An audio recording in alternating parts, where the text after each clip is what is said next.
Imer Noticias presenta.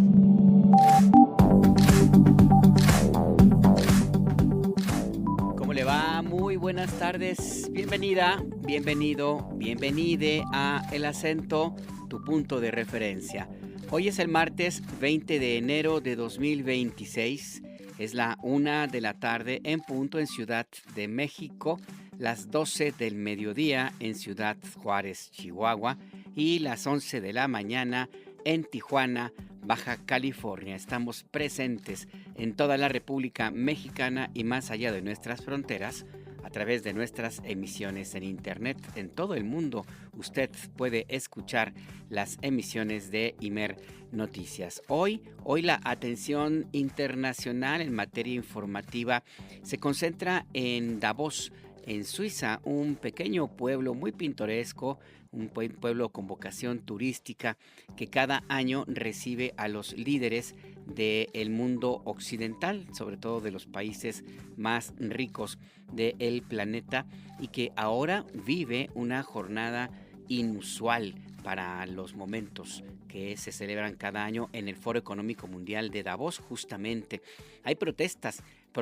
en ese pueblecito. Podría ser un pueblo mágico, si lo utilizáramos el término que se refiere a México, a estos lugares turísticos. Hay protestas de cientos de personas que no están de acuerdo en la llegada de Donald Trump, quien es el personaje más esperado en este encuentro mundial. Va a llegar mañana en la madrugada, tiempo de México. Su discurso está programado a las 8 de la mañana aproximadamente, tiempo del centro de México. Se le han concedido 45 minutos para que explique la posición estadounidense en estos momentos de crisis provocada por él mismo, por este mismo personaje que llega precedido de una amplia polémica. Hay una respuesta muy firme de los líderes de la Unión Europea que han señalado que aplicarán las cláusulas diseñadas, por cierto, durante la primera presidencia de Donald Trump para defender a la OTAN y defender a Europa. Una guerra comercial está cada vez más cercana en el escenario del mundo occidental. También en México tenemos noticias que se refieren a salud y otras polémicas. Así pues, con este escenario en puerta, comenzamos. El gobierno federal presentó la credencial del Servicio Universal de Salud para que derechohabientes del IMSS, ISSSTE o IMSS Bienestar puedan atenderse en cualquier clínica u hospital de las 3 instituciones de salud. México tiene vacunas suficientes contra el sarampión, afirmó el secretario de Salud David Kersenovich. Informó que ante el repunte de casos se adelantó la dosis 0, es decir, la vacunación a bebés de 6 a 11 meses. En la Policlínica Dr. Salvador Allende, que se ubica en la alcaldía Coyoacán de la Ciudad de México, continúa la aplicación de la vacuna contra el sarampión en un horario de 8 de la mañana a 4 de la tarde. Entre tensiones económicas y geopolíticas en el mundo, hoy se cumple un año del segundo mandato de Donald Trump en Estados Unidos. Organizaciones de la sociedad civil denunciaron que industrias de alimentos y bebidas ocultan información clave a las y los consumidores. Invitan a la población a participar en la consulta pública de la modificación a la regulación del etiquetado de alimentos. Imer Noticias presenta El Acento, con Alberto Nájar, tu punto de referencia.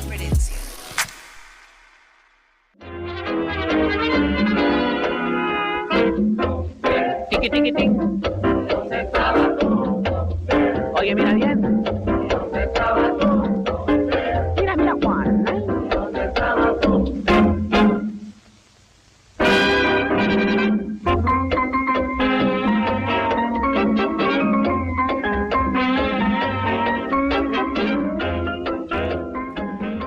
Este es un mambo que aparece en una escena de una película donde Tintán, Germán Valdés Tintán, pues baila, tiene una especie de representación en una fiesta de gala. Tintán está vestido de smoking y está acompañado de 2 personas más que están también vestidas de esta manera. Está bailando muy al estilo de el mejor comediante en la historia de México, muy divertido, y pues todo el mundo lo ve, le aplaude, aunque se preguntan, ¿y este compañero qué está haciendo aquí? ¿Quién lo invitó?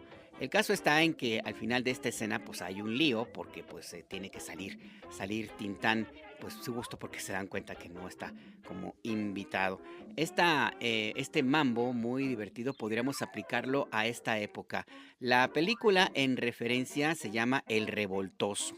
Es de 1951, pero ahora en este 2026, al cumplirse un año de otro revoltoso que se llama Donald Trump, pues le viene ad hoc, le viene como anillo al dedo, porque como ha causado revueltas este presidente de Estados Unidos, que ha puesto a medio mundo de cabeza a partir de sus decisiones de política comercial, política militar, que es un gran riesgo, sus amenazas y sus ocurrencias como la que le dimos a conocer ayer en estos micrófonos, de enviar una carta donde reconoce al primer ministro de Noruega, reconoce que está decidido a anexar Groenlandia en revancha porque no le dieron el premio Nobel de la Paz. Hay quienes se preguntan si esta carta la escribió realmente un adulto o corresponde a algún pequeño, algún niño, o porque en realidad se comporta como el bully de la escuela primaria o del kinder, que pues lo único que le interesa es llamar la atención y presentarse como el más fuerte. Esa es una de las lecturas para este personaje. Hay otras que también van en la misma tónica, pero al final del día el resultado es esta especie de mambo que baila Donald Trump acompañado de su elenco, que pues lo podríamos definir de esta manera, como si fuera la presentación del elenco de esta película, El Revoltoso Reloaded puede ser, o El Revoltoso de la Casa Blanca, acompañado en los papeles por J.D. Vance en el papel de vicepresidente, por el primer actor Marco Rubio en el papel de secretario de Estado. El actor secundario, el villano, podría ser como secretario del Tesoro, Scott Bessent. El otro revoltoso o el lacayo, que podría ser Pete Hegseth en el papel de secretario de la Defensa. Y ahí nos podemos ir con todos los protagonistas del elenco de este nuevo filme, El Revoltoso de la Casa Blanca. Y por eso es que hemos decidido pues empezar este servicio informativo con este recordatorio para, pues sí, siempre es pertinente señalar que las películas, el cine, la música, la cultura siempre nos recuerdan con estos ritmos que hay personajes que no son nuevos, pero cómo causan problemas, cómo se meten en líos y cómo meten en líos a todos los demás. Así pues, unos segunditos más de esta película, de este filme que hemos bautizado aquí en El Acento, tu punto de referencia, como Donald Trump, el revoltoso de la Casa Blanca.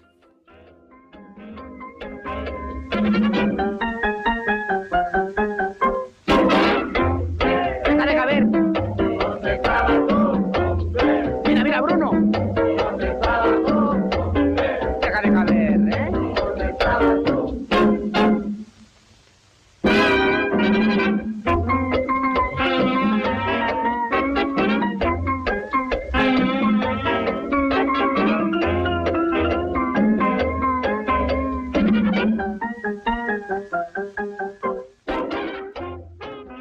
Escríbenos. Manda un WhatsApp al 55 66 31 24 27.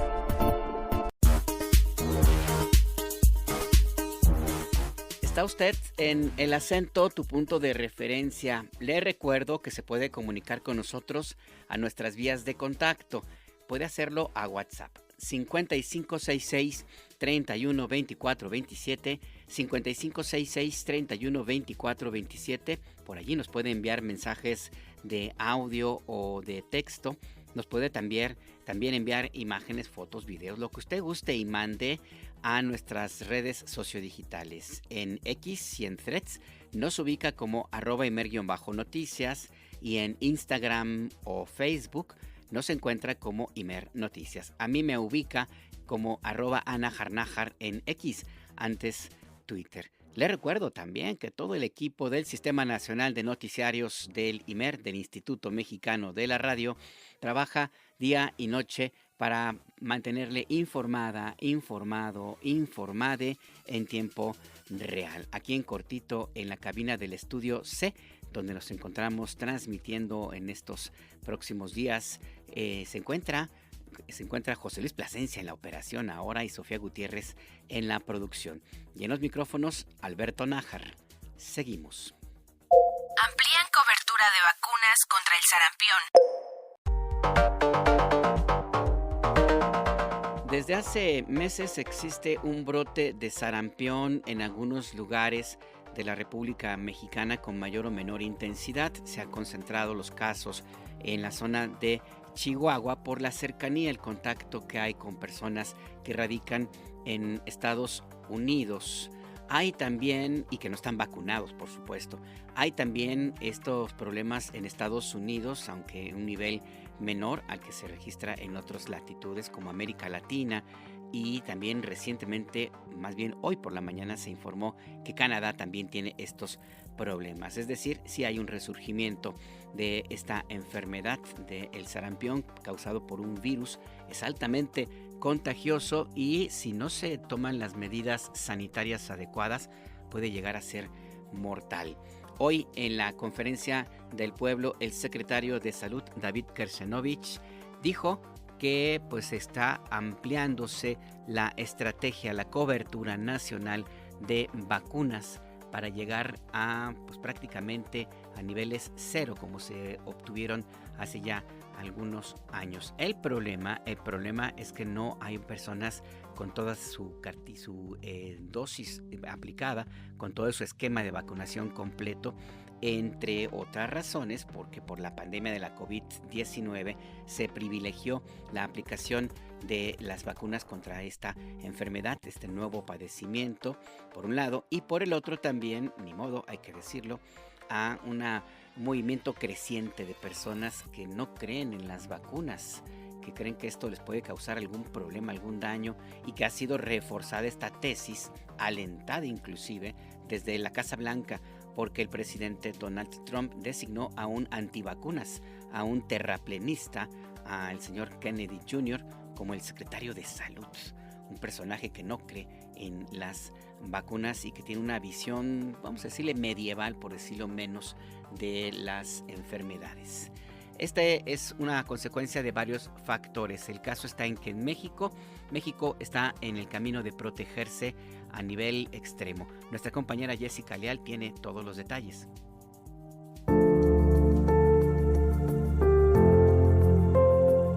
México tiene disponibles 23.529.000 vacunas contra el sarampión, lo que representa el suministro necesario para los próximos 2 años, informó el secretario de Salud, David Kersenovich. Ante el repunte de casos, el secretario informó que Canadá ya perdió su estatus de país libre de sarampión y México recibió una extensión de 2 meses por parte de la Organización Panamericana de la Salud para contener el brote. El secretario indicó que ante este panorama también se determinó adelantar la dosis 0 de vacunación a bebés de 6 a 11 meses de edad. El número de vacunas que tenemos disponibles contra sarampión, que son 23.529.000, se distribuyeron en el año de 2025 13.872.000 y en este 2026 tenemos distribuidas 3.836.000 vacunas. El año pasado adquirimos 10.800.000 vacunas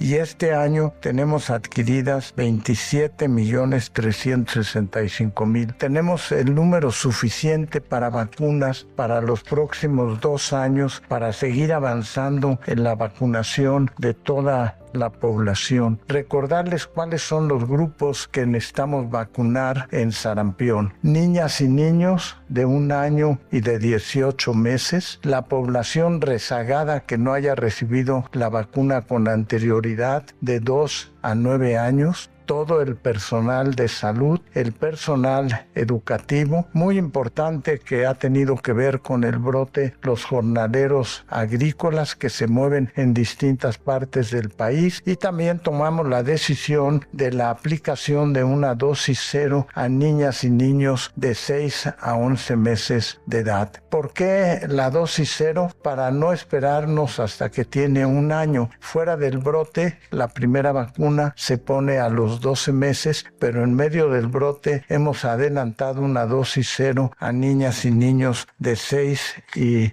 11 meses de edad. En total, hasta el momento, hemos aplicado 11.853.684 dosis.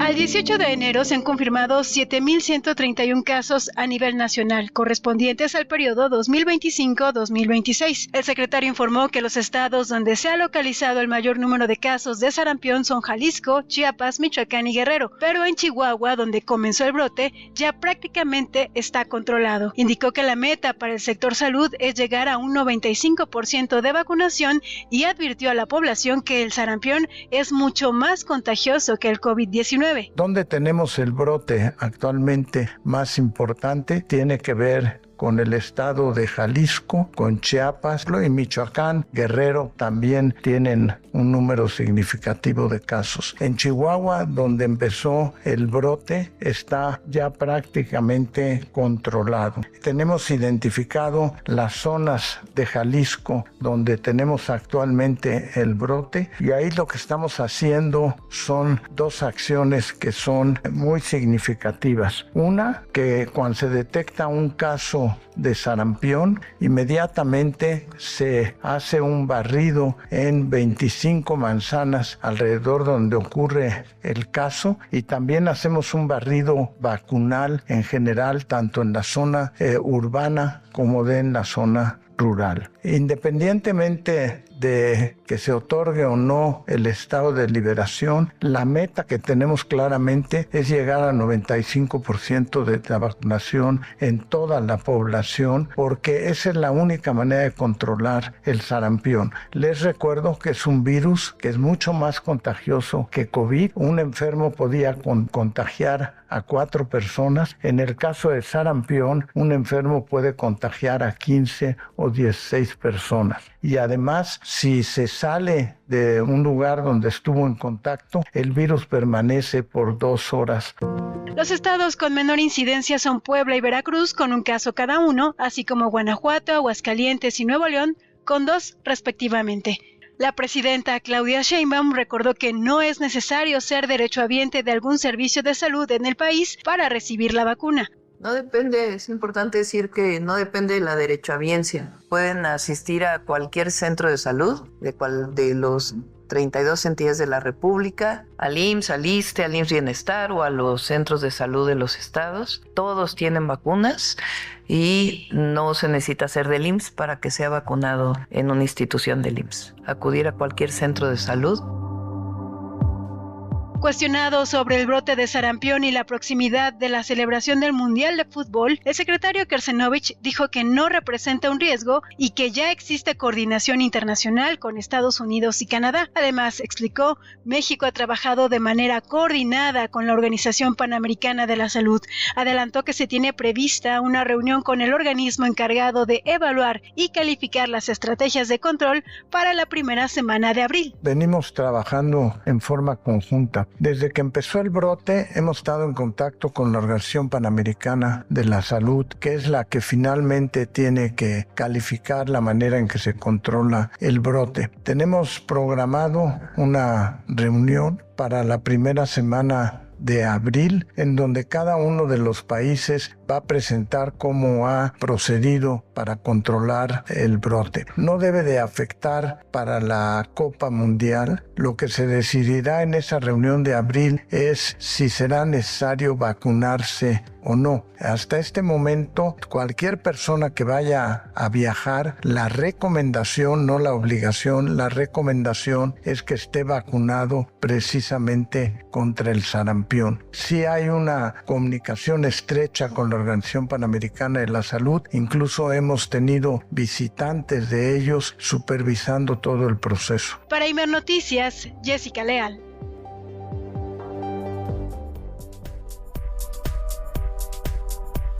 Ahí pues los datos de esta estrategia, la ampliación de las de la vacunación masiva en todo el país para prevenir los contagios de sarampión. Y no está de más recordarle este dato: si usted es población vulnerable, entre otros temas, que no haya recibido su vacuna o tiene a niños de menores, niños pequeños, pues siempre es necesario que vaya y les aplique la vacuna contra el sarampión. Es absolutamente gratuita.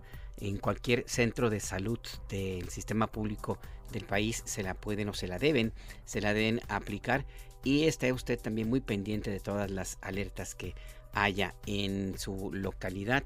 Si tiene usted algunos de los síntomas que se refieren a este padecimiento, pues vaya de inmediato con el médico para prevenir cualquier problema de mayor gravedad. El dato es que pues hay un brote a nivel internacional por elementos, como le comentaba hace unos minutos, es decir, que no se pudo aplicar de forma normal esta estrategia de vacuna contra el sarampión por la pandemia de la COVID-19 y estos movimientos de terraplenistas, de personas antivacunas que con las redes sociodigitales, el internet, pues cada vez parece que cobran más adeptos. No hay que hacer caso de lo que le dicen todo el tiempo en redes de internet. Hay que vacunarse. No es verdad que el cuerpo humano puede solito contra todos los padecimientos. Eso es mentira. Pero mientras todo esto sucede, mientras se anunció esta mañana la estrategia en contra del sarampión, bueno, en las calles ya hay actividad. Ahí en las clínicas del sector salud está a todo lo que dan para poner las vacunas contra el sarampión. Nuestro compañero Víctor Raúl Ramírez recorrió algunos de estos centros de salud en Ciudad de México, habló con las personas y esto nos cuenta. Víctor, buenas tardes, platícanos. ¿Qué tal, Alberto Auditorio? Buenas tardes. Pues hoy estuvimos en la Policlínica Dr. Salvador Allende del sector salud de la Ciudad de México. Esta clínica se ubica en la primera cerrada de Nahuatlacas, en la colonia Estudiantes de la Alcaldía Coyoacán, en donde se está aplicando la vacuna contra el sarampión para personas de hasta 49 años de edad que no hayan recibido este medicamento. Platicamos con Abdayane Castañeda, jefa de enfermeras de la clínica, quien nos comentó que se está aplicando un reforzamiento de vacunación contra el sarampión debido al brote que se ha registrado de esta enfermedad en el país. Vamos a escuchar lo que nos dijo. La campaña de vacunación en realidad es continua, sin embargo estamos haciendo reforzamiento desde el año pasado contra vacunación de sarampión, rubiola y parotiditis. La gente que vive por la zona simplemente tiene que acudir aquí, solicitar la vacuna, ¿o cuál es el proceso que tienen que...? Cualquier persona que quiera vacunarse puede acudir a la unidad de salud en el horario de atención y lo recomendable es traer su cartilla si es que tienen alguna cartilla para verificar su esquema anterior de vacunación y poder así inmunizarlos. Si en algún caso no saben ellos si tienen ya la vacuna, ¿Qué sucede aquí? El personal de enfermería le va a hacer algunas preguntas para identificar si hay antecedente vacunal, algunas posibles contraindicaciones y si todo está bien, procedemos a la aplicación. La jefa de enfermeras de esta clínica también nos platicó sobre los síntomas que presentan quienes tienen sarampión. Vamos a escuchar nuevamente. Bueno, los síntomas que puede presentar principalmente es aparición de exántema, que son granitos que tengan todo el cuerpo, que se asocien también a fiebre, que tengan tos, algunos pueden tener ojos llorosos y que tengan malestar. Con cualquiera de estos síntomas tienen que acudir a una unidad de salud para nosotros poder evaluar si se asocia o no al sarampión o alguna otra enfermedad febril exantemática. ¿Este tipo de enfermedades llevan a la gente a ser hospitalizadas o necesitan solamente cuidado en casa? Podría, dependiendo la severidad, llegar a la hospitalización. Y bueno, pues también platicamos con algunas de las personas que han acudido a aplicarse esta vacuna aquí en esta Policlínica Dr. Salvador Allende y nos comentaron la importancia que tiene para ellos aplicarse este medicamento. Vamos a escuchar. Pues justamente para prevenir lo que son las enfermedades. Él ahorita en su caso fue sarampión y lo que fue influenza. Entonces, como es también menor de edad, es importante que justamente sí seguir con su esquema de vacunación y para que en dado caso no se me llegue a enfermar. ¿Él no había recibido antes la del sarampión? La había recibido de muy chiquito, pero justo ahorita es lo que me estaban explicando, que sí le iban a volver a poner la otra vez la vacuna como refuerzo y de todos modos seguir con, ya al checar su cartilla, que chequemos siempre cuáles son las vacunas que ha tenido anteriormente para que siga teniendo bien su esquema completo. Pues está bien ahorita la temporada que es para las vacunas para sarampión y todo eso, pues sí, para mí sí es importante para las vacunas, porque luego se enferman y no sabe uno ni qué sea exactamente, y entonces ya con las vacunas es un poquito más que no les dé o les da, pero ya es un poco más leve, no tan fuerte cuando ni siquiera se vacunan. Para nosotros es mucho mejor que las campañas se venir a vacunarlos. ¿Qué tal estuvo la vacuna? ¿Te dolió? No duele nada. No, es desde rápido, no se siente bueno, sí se siente, pero muy, muy leve. Y ahorita ya te sientes más seguro de salir a la calle. Uh-huh. ¿Te has enfermado en esta época de algo? No. No has tenido nada. No. Y ahorita ya regresas a la escuela, pues ya sin riesgo de que te contagies. ¿Y qué piensas de esta campaña de vacunación para proteger a los menores de edad? Pues que está bien, porque para que otros que no se la hayan puesto pues se la pongan y prevengan. Pues ahí la opinión de las personas que acudieron este día a esta policlínica Salvador Allende, que se ubica en la alcaldía Coyoacán y que bueno, pues da servicio desde las 8 de la mañana hasta las 4 de la tarde, y hay suficientes vacunas contra el sarampión para la población que decida vacunarse. Ese es mi reporte. El reporte muy puntual. Gracias, Víctor Raúl Ramírez. Hasta luego. Hasta luego, que tengas una buena tarde. Sí, es importante que usted se vacune. Es importante que si sus hijos, si todavía no les ha puesto esta dosis, pues hágalo, porque es protección, es salvarles la vida o también salvarles de alguna consecuencia, una secuela que pueda dejar esta enfermedad del sarampión, y como escuchábamos es altamente contagiosa. Por eso es importante estar prevenido. La mejor forma, como aprendimos en la pandemia de la COVID-19, la mejor forma es, aunque suene paradójico, lo que le llaman el contagio de rebaño, que en su momento causó mucha polémica, pues con toda la mala fe política que había y hay todavía en algunas partes, algunos grupos políticos en México, pero se trata simple y sencillamente de esto. Si la mayoría de las personas tienen la vacuna, la posibilidad de que se esparza alguna enfermedad específica como es el sarampión se reduce sensiblemente, y para las personas que no están vacunadas también se reduce el riesgo de contraer alguna enfermedad como es el caso de sarampión o la COVID-19 o en estos meses la influenza. Así es que pues sí, importante tener todo su esquema de vacunación completo. En marzo inicia Credencialización Nacional al Sector Salud. Este es uno de los anuncios importantes de la Conferencia del Pueblo de este martes. El gobierno federal presentó la credencial del Servicio Universal de Salud para que derechohabientes del IMSS, del ISSSTE, del IMSS Bienestar o cualquier persona, aunque no tenga acceso, no tenga derechohabiencia, como le llaman, no esté inscrito en estas instituciones públicas de salud, puedan atenderse en cualquier hospital o clínica en el país entero. Es un paso más hacia el establecimiento de un sistema universal, un sistema mexicano de salud pública. Abie Vargas, cuéntanos de qué se trata. Buenas tardes. Muy buenas tardes, Alberto, a ti todo el auditorio de Imer Noticias aquí en El Acento. Pues efectivamente, el gobierno federal presentó la credencial del Servicio Universal de Salud, que permite, como bien lo dijiste, que derechohabientes del IMSS, ISSSTE o IMSS Bienestar, así como en los servicios de salud de las Fuerzas Armadas y Pemex, pues puedan atenderse en cualquier clínica u hospital de las tres instituciones de salud, que, pues decirlo, es totalmente gratuito. La presidenta de la República, Claudia Sheinbaum, informó que del 2 de marzo al 31 de diciembre de este año se llevará a cabo el proceso de credencialización. vacunación. Escuchemos a la presidenta de la República. Durante todo el año, de marzo hasta diciembre. El objetivo es que todas las mexicanas y mexicanos tengan su credencial del Servicio Universal de Salud. En los siguientes años, 26, 27, 28, evidentemente vamos a ir fortaleciendo los 3 sistemas de salud principales. Hay estados que aún no se adhieren al IMSS Bienestar. En esos casos, pues es el Servicio de Salud Estatal. Depende de cada gobernador si incluye el Servicio de Salud Estatal o sencillamente se queda entre el ISSSTE y el IMSS. ¿De qué le sirve al ciudadano, a la gente, esta credencial o de qué le va a servir? Bueno, con esta credencial, a través de su QR, va a poder acceder primero al servicio de salud que le corresponda y ahí va a venir de manera inmediata su expediente médico que va a ser levantado y que va a estar en una base de datos totalmente protegida, toda la información referente a la persona.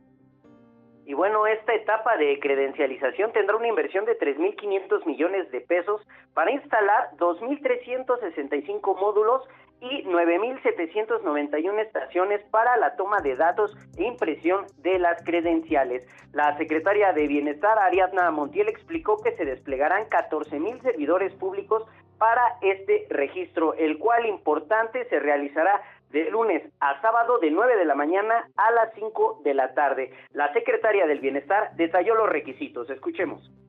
¿Qué tenemos que llevar para hacer este registro? Esto es muy importante. El acta de nacimiento con CURP ya se puede acceder de manera digital para descargar el acta de nacimiento en el caso de los menores de edad. También debemos de llevar una identificación oficial con fotografía y CURP, como puede ser el pasaporte, la credencial para votar, la cartilla militar. Esto para los mayores de edad, que son quienes ya cuentan con una identificación oficial. Un comprobante de domicilio legible, esto es importante. Nosotros que tenemos ya la experiencia del registro de los derechohabientes de los programas de bienestar, esto es importante porque siempre una buena captura del registro significará una buena atención al derechohabiente. Esto para el caso de los mayores de 18 años y de los menores de edad también. Y la identificación, en el caso de las niñas y los niños o menores de 18 años, para ser exactos, los podrá registrar el padre, madre o tutor. Ellos deberán registrarse primero que los menores de edad. Importante, Alberto, que podrán registrarse los menores de edad cuando les toque al padre, la madre o el tutor. En tanto, Eduardo Clark, subsecretario de Integración Sectorial y Desarrollo de la Secretaría de Salud, informó que a partir de abril se podrá tramitar la credencial en formato digital y detalló que la información que contenerá la credencial del Servicio Universal de Salud en su versión impresa y digital, pues contendrá información tanto de expedientes como del paciente. Escuchemos. Esta credencial que les muestro va a tener una versión tanto impresa, que van a poder cargar en su cartera, llevarla en su bolsa a cualquier lugar, y una versión digital que va a salir en la aplicación a partir del mes de abril, que les va a permitir llevarla a cualquier lado y que se actualice en tiempo real y no tengan que cambiar el plástico o puedan siempre tener acceso a la salud, inclusive si olvidaron la credencial en su casa. ¿Qué tiene la credencial? Primero, su nombre completo, su CURP, su sexo, su lugar de nacimiento y su fecha de nacimiento, así como su nacionalidad. Y en la parte de atrás también tiene 2 códigos QR que nos permiten a nosotros validar primero su derechohabiencia y a ustedes cotejar en ese momento cuál es su unidad más cercana. Y además, importante, Alberto, pues vinculará un expediente médico electrónico que tendrá pues toda la información desde el historial clínico, estudios médicos, citas de atención, recetas e incluso la información de cambio de derechohabiencia y domicilio. Con esta pues además se podrán agendar citas médicas, conocer a dónde acudir a consultas y estudios. Asimismo pues facilitará el intercambio de información y de servicios entre instituciones que obviamente pues dará un seguimiento mucho más puntual para los pacientes, ya que tendrán pues la misma información, el mismo expediente médico y pues por supuesto será mucho más fácil para nosotros los pacientes pues tenerlo guardado y tener todo en orden. El registro se llevará a cabo a través de un calendario de acuerdo con la letra del primer apellido de las personas y en el caso de los menores, como lo dije anteriormente, pues podrán acudir el día que les corresponda a su padre, madre o tutor. La secretaria de Bienestar, Ariadna Montiel, detalló el proceso de registro. Así lo dijo. Se hace la revisión de los documentos que se tengan de manera correcta, se les ordena como se requiere en el momento de la captura para eficientar el tiempo ya efectivo en el registro. Ahí van ustedes, como se hace en el pasaporte, por ejemplo, se recaba la firma de consentimiento de quien es dueño de los datos personales y también nos otorgarán un número de contacto, que es tan importante como los programas de bienestar, porque a través de ese número de contacto se les notificará cuándo se les va a entregar su credencial física impresa, pero también información referente al tema de la salud. Se les tomará la fotografía y las huellas dactilares para el efecto del registro.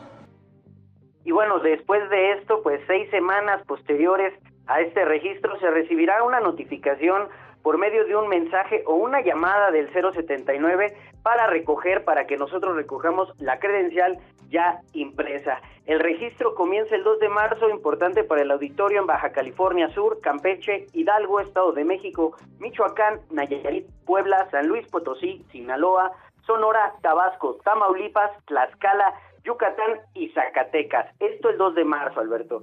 Y a partir del 23 de marzo en Baja California, Chiapas, Ciudad de México, Colima, Guerrero, Morelos, Oaxaca, Quintana Roo y Veracruz. Es información muy importante y pues por supuesto nos facilitará a todas y todos pues la derechohabiencia y pues por supuesto el derecho a tener un servicio de salud completo. Esa es la información, Alberto. La información muy completa. Gracias, Abye Vargas.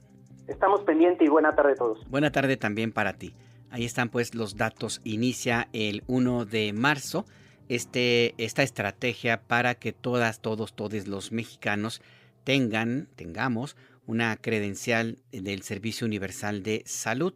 Esto va a permitir que se reciba atención médica en prácticamente cualquier clínica u hospital del sector público de salud del nivel federal, estatal o inclusive municipal, porque hay algunos municipios que tienen servicios médicos. Esto no significa que usted pierda, si usted es derechohabiente del IMSS, del ISSSTE o del IMSS Bienestar o algún sistema de salud estatal o de Petróleos Mexicanos, por ejemplo, pues no significa que va a perder su derechohabiencia y tampoco necesita usted tener una sola credencial. En todo caso, pues tendría que preguntar si esto es posible. Le vamos a tener esta información, también lo haremos nosotros, pero al final del día de lo que se trata es de establecer un sistema público universal de servicios de salud y que tenga los mismos estándares, que tenga la misma atención y, por supuesto, lo más importante, que todos tengan acceso a su expediente médico, para que no tenga usted, si necesita de pronto alguna emergencia, es derechohabiente del IMSS o no tiene usted un servicio médico, pero lo han atendido en algunos otros lugares públicos, no tenga usted que empezar de cero. Es decir, pues que le tengan que hacer los análisis necesarios, que tengan que saber cuál es su historial clínico, ¿no? Esto ya estaría contemplado de modo tal que la atención sea más eficiente. Ahí pues estos datos que son importantes. La inversión es de 3.500 millones de pesos para instalar 2.365 módulos para que se reciban los datos para emitir la credencial y 9.791 estaciones donde se van a tomar solamente los datos y se van a imprimir las credenciales con toda esta información. Parte de la estrategia anunciada esta mañana en la conferencia del pueblo. También se dieron otros datos. Se presentaron detalles del programa Salud Casa por Casa. La secretaria del Bienestar, Ariadna Montiel, informó que del 19 de enero al 19 de enero de 2026 se han llevado a cabo más de 10 millones de consultas domiciliarias médicas de forma gratuita a los adultos mayores y a personas con alguna discapacidad. Vamos a escuchar a la secretaria Ariadna Montiel. Al día de ayer hemos realizado ya 10.270.000 consultas domiciliarias médicas de manera gratuita a los adultos mayores y a las personas con discapacidad. Iniciaremos la segunda visita ya de este número de derechohabientes que han sido consultados. Ya tenemos toda la historia clínica que se está integrando a todo este sistema de salud. También en su credencial de salud podrán acceder a su historia clínica que se ha levantado a través del programa Salud Casa por Casa. La secretaria de Bienestar dijo que de junio a diciembre se atendieron más de 4,000 emergencias. Hemos atendido en el cierre al mes de diciembre.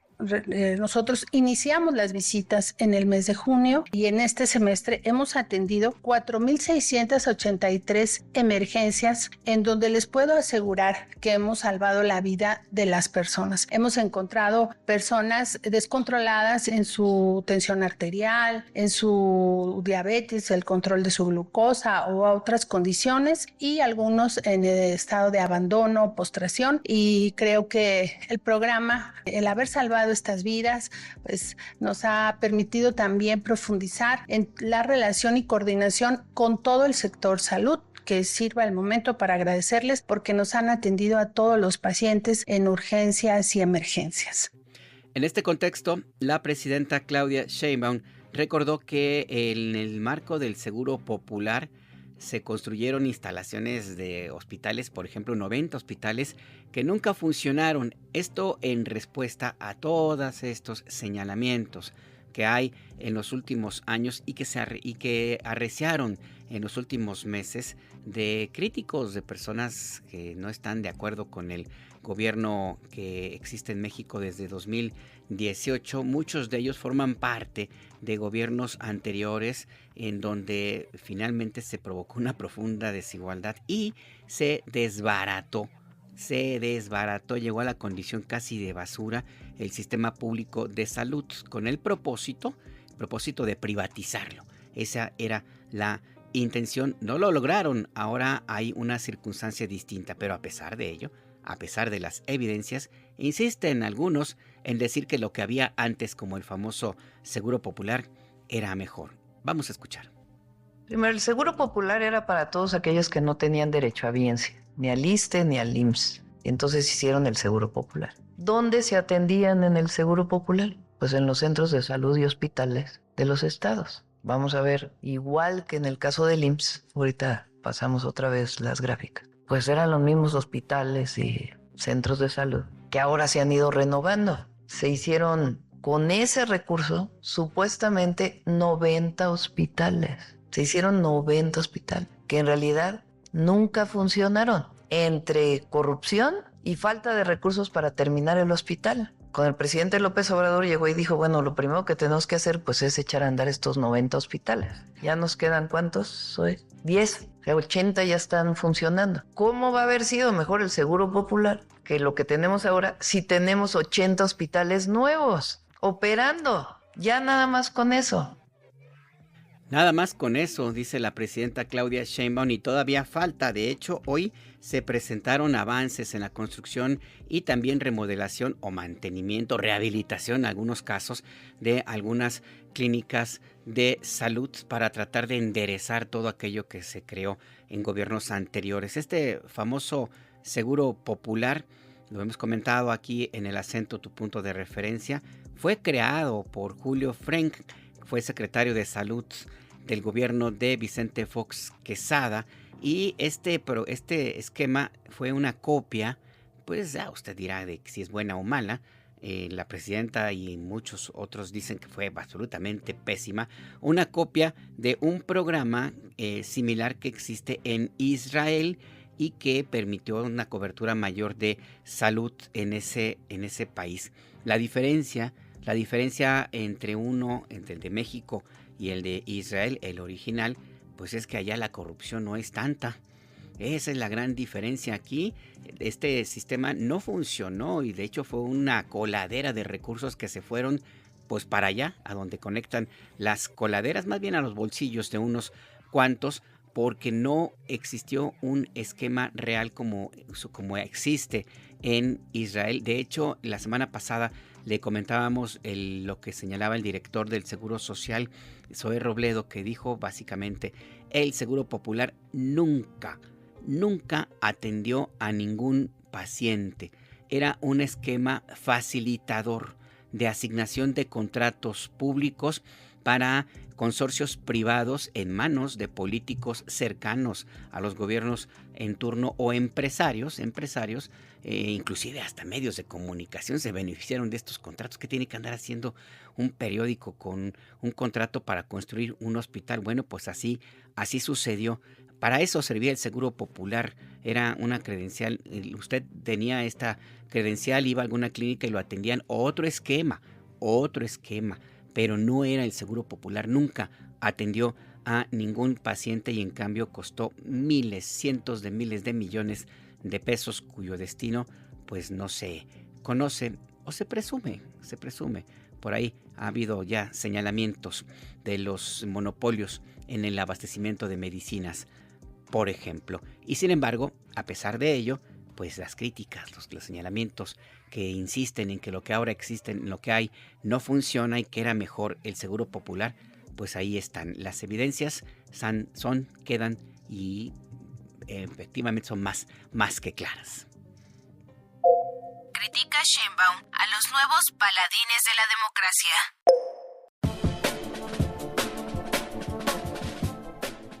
A propósito de ello, uno de los temas que abordó la presidenta Claudia Sheinbaum pues fueron preguntas respecto a la reforma electoral.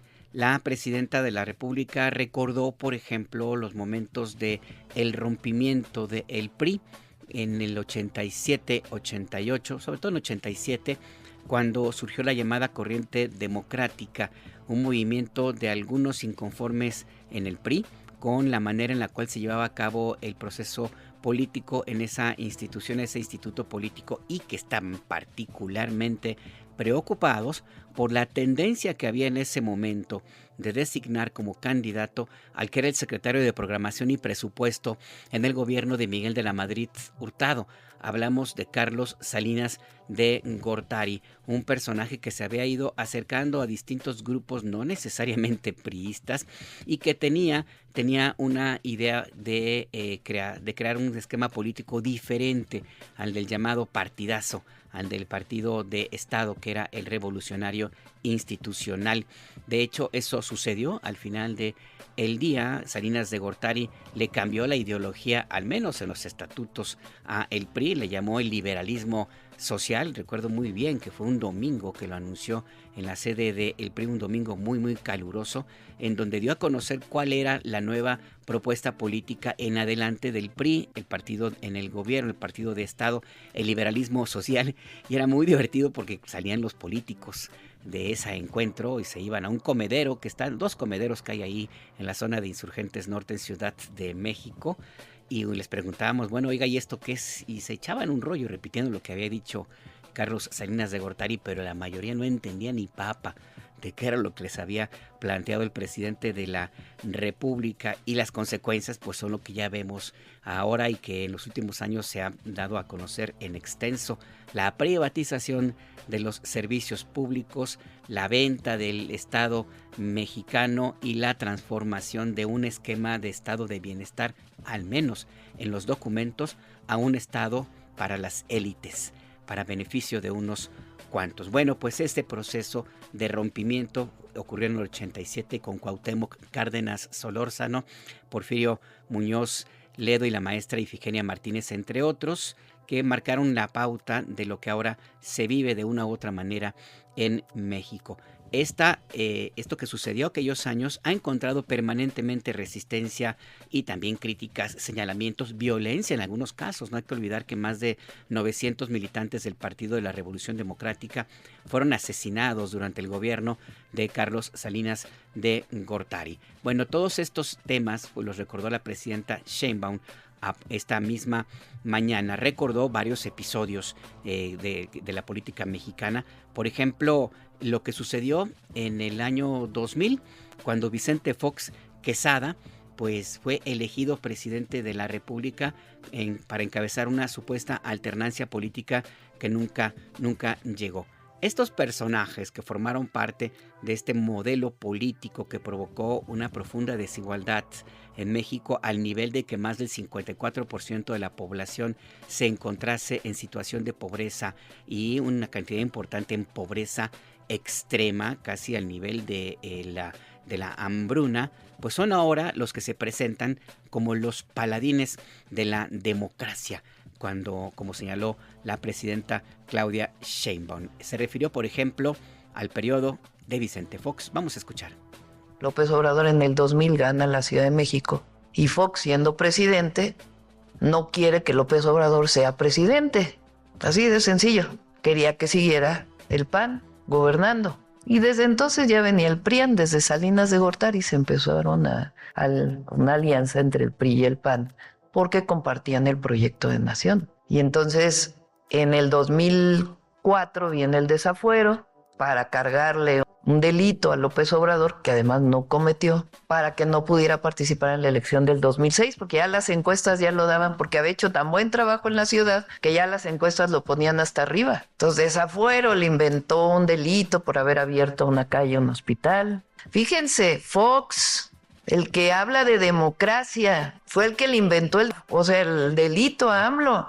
Él y su camarilla, ¿no? Porque ya estaba Salinas de Gortari ahí y todos, porque antes había sido los videoescándalos y todo eso. Entonces le inventa un delito, lo quieren desaforar, lo desafueran en la Cámara de Diputados y la movilización popular, pero ya en todo el país, ya no solo en la ciudad. Entonces AMLO regresa porque se echa para atrás Fox, porque dice, no, ¿cómo paro esto? Entonces se echa para atrás. AMLO participa en la elección, gana esa elección. En el 2006 la ganó el presidente López Obrador. Así fue, así ocurrió este fraude que fue encabezado, al menos en forma legal, legitimado, pues, por el que era presidente del Instituto Federal Electoral, Luis Carlos Ugalde, un politólogo que llegó a ese cargo con el apoyo de la maestra Elba Ester Gordillo, que era la lideresa del Sindicato Nacional de Trabajadores de la Educación, uno de los poderes fácticos más poderosos en la política mexicana, y ella misma, que llegó a ese cargo por también imposición de Carlos Salinas de Gortari, después de que provocó este presidente pues la salida de Carlos Jongitut Barrios, el líder histórico de los maestros. Bueno, pues este personaje, Luis Carlos Ugalde, pues participó en la creación y legitimación del fraude electoral de 2006. Vamos a escuchar. Y viene el fraude electoral. ¿Quién cometió el fraude electoral? Pues Luis Carlos Ugalde, el que habla hoy de democracia, era el que estaba en el INE. Sí. Fox, que era presidente, y Calderón, que era el candidato del PRIAN, en realidad, porque aunque en el PRI estaba Madrazo, que hoy anda todos juntos, pues en realidad era ya parte de eso. Entonces viene el fraude electoral. Fíjense, todos estos que hablan de democracia, que somos nosotros el autoritarismo, todo eso, ¿quién organizó el desafuero? Fox. ¿Quién organiza el fraude electoral? Luis Carlos Ugalde, que anda en Estados Unidos hablando del autoritarismo del gobierno de México, de la presidenta, Fox, Calderón y todo el PRI. Todos estos que hicieron fraudes electorales, todos estos que se convirtieron en el PRIAN, todos estos que fueron parte del modelo neoliberal, que empobreció al pueblo, quitaron derechos. Sí, los que avalaron el fraude, ahora son los paladines de la democracia. Y ahora ellos son los que nos dicen a nosotros autoritarios.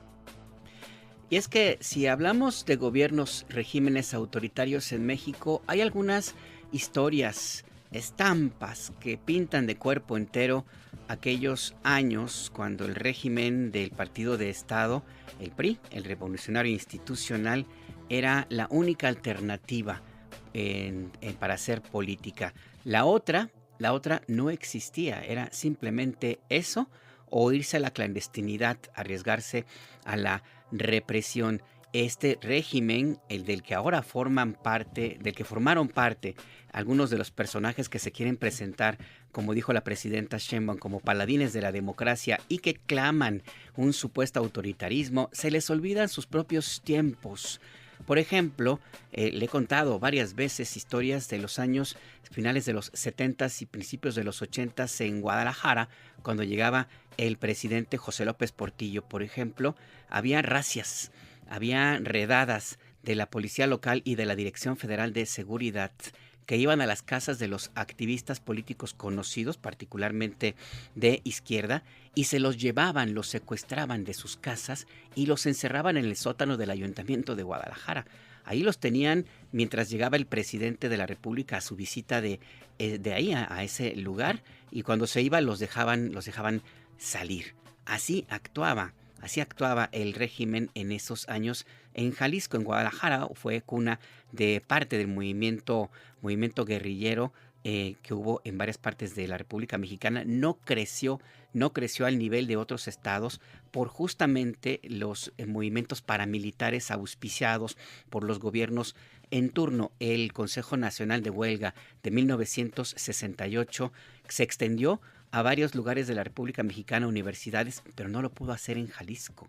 No lo pudo hacer porque allí existía un grupo paramilitar que estaba apoyado por el gobernador en turno y por el jefe de la zona militar, que simple y sencillamente, en cuanto llegaron los delegados del CNH, los secuestraron, los golpearon, torturaron y los mandaron de regreso a Ciudad de México. Así ocurrió. Esa era la tónica, la actuación política de ese régimen, ese sí, para que vea, autoritario, y del cual formaron parte algunos de los que ahora se convierten en los críticos o en los representantes de la democracia. Y también allá en Jalisco, pues la prepotencia de los séquitos del presidente en turno llegaban al extremo. El caso de un activista de muchos años allá en Guadalajara, ya murió hace algunos años, que tenía su movimiento social para tratar de ordenar el tráfico vehicular y la educación vial. ¿Y por qué lo hizo? Porque su hijo fue atropellado por el camión presidencial que llegó de visita a Jalisco, murió en ese atropellamiento y jamás recibió justicia, ni siquiera una disculpa. Era el presidente José López Portillo también. Así es que, pues sí, estampas, historias, anécdotas, episodios de esta naturaleza hay en abundancia del cual formaron parte estos mismos personajes. Y ya para cerrar esta partecita de este servicio informativo, nada más recordar una escena. A las 12 de la noche a las 11:30 de la noche del 2 de julio de 2000, en el Ángel de la Independencia llegó Vicente Fox Quesada, acompañado de Marta Sahagún. Había sido su triunfo reconocido por el entonces presidente Ernesto Zedillo Ponce de León, y había terminado un discurso que se dirigió a miles de personas que se congregaron en el Ángel de la Independencia en Paseo de la Reforma en Ciudad de México, entusiastas, estaban eufóricos, había una alegría y una gran sensación de esperanza en ese momento, y el grito unánime de esos miles de personas hacia Vicente Fox Quesada fue: no nos falles, no nos falles. Eso fue lo que le pidieron estas miles de personas que habían votado por Vicente Fox Quesada. ¿Qué fue lo que sucedió? Fox les falló.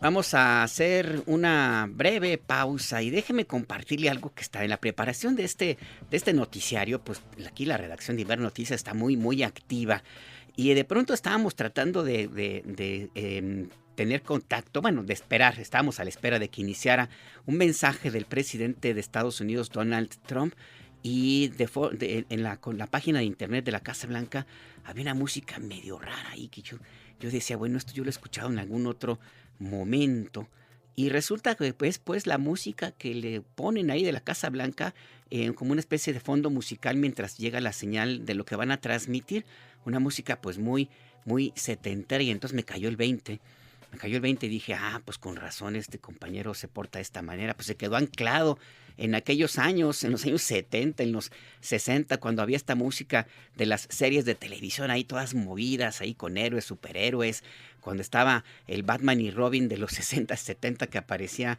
ahí los letreros ahí de pum, crash, pum, cuas, ahí, y una música muy alegre, muy setentera, y dijimos, bueno, pues vamos también a acompañar esta fondo musical al compañero Donald Trump, que es ahora mismo parte de la noticia, es el centro de la noticia, y dijimos, bueno, pues no está de más también ponernos en el mood Casa Blanca, ya no tanto como el revoltoso de la Casa Blanca, sino más bien como este personaje policíaco que todo parece indicar Donald Trump añora.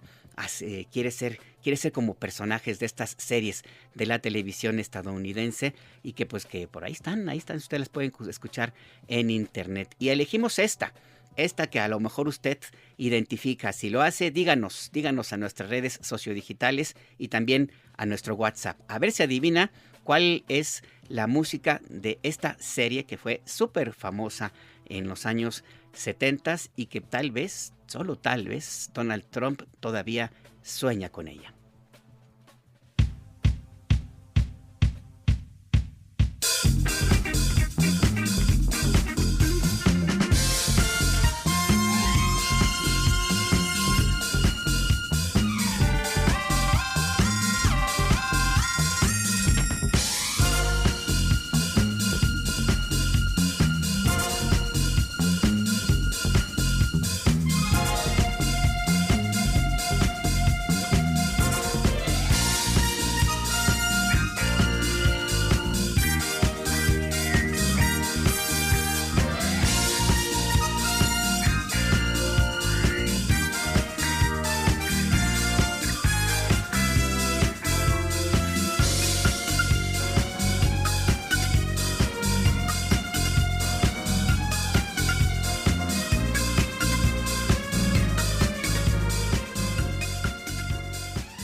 Únete a nuestro canal.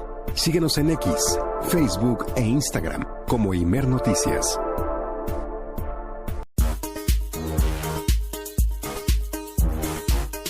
Recuerde que está usted en El Acento, tu punto de referencia. Se puede comunicar con nosotros a nuestro WhatsApp 5566-312427, 5566-312427. Nos puede escribir a @Imer_noticias en X y en Threads, en Hilos, o bien a Imer Noticias en Instagram y en Facebook. Estamos a la espera de sus comunicaciones. Trump acapara el Foro Económico de Davos.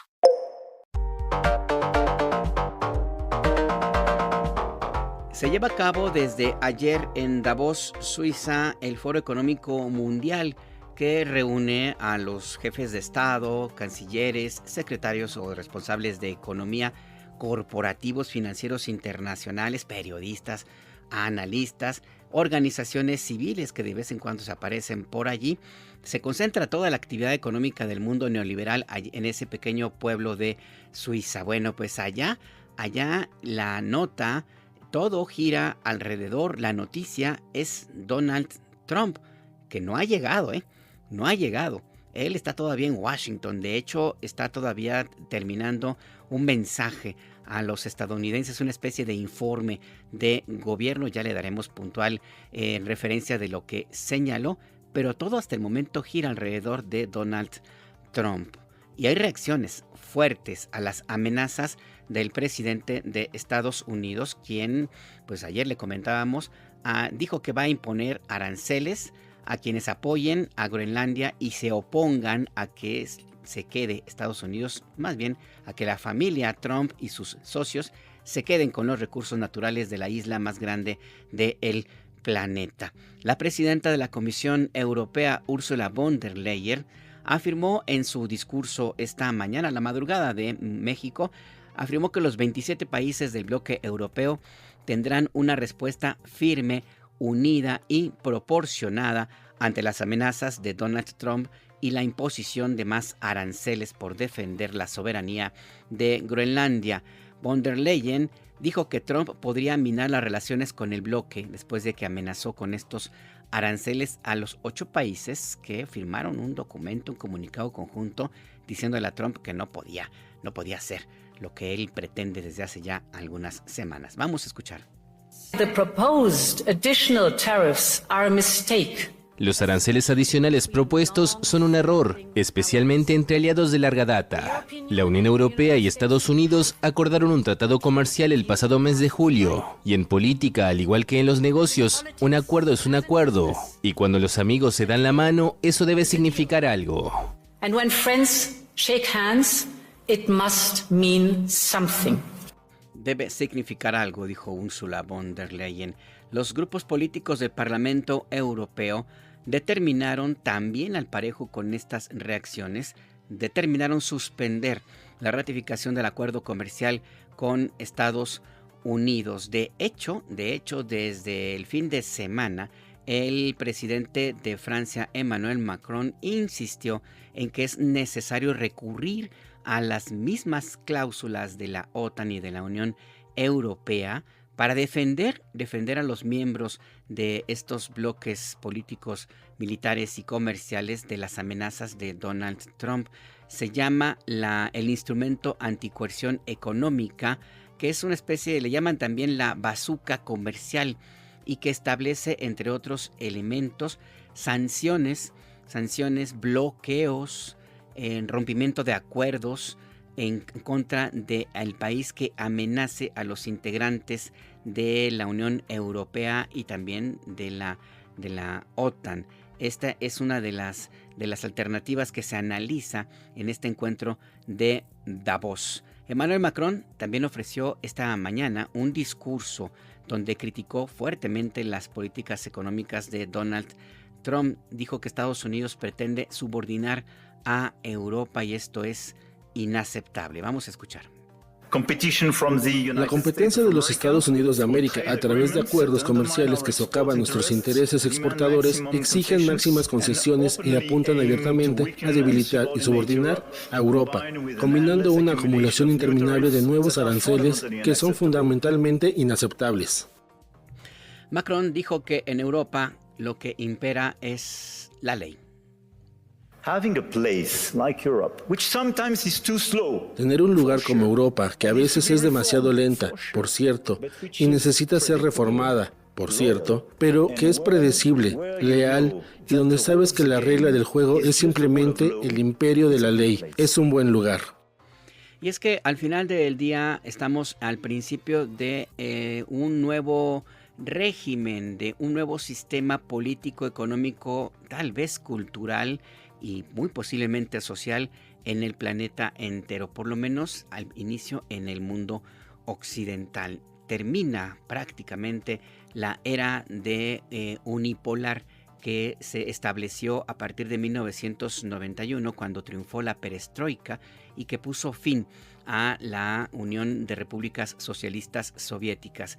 Terminó el bloque soviético que durante décadas desde la Segunda Guerra Mundial había prevalecido en el planeta y que había dividido en dos, prácticamente en dos, el planeta, a los países que integran el planeta Tierra, y que pues al desaparecer el bloque soviético solamente quedó uno, Estados Unidos, que desde entonces mantuvo la hegemonía en el mundo occidental y también con total influencia en el mundo en Medio Oriente y en Asia. Esto ya acabó, esos tiempos se han desvanecido y la resistencia de Donald Trump pues es evidente que es una de las razones de la forma como se ha comportado.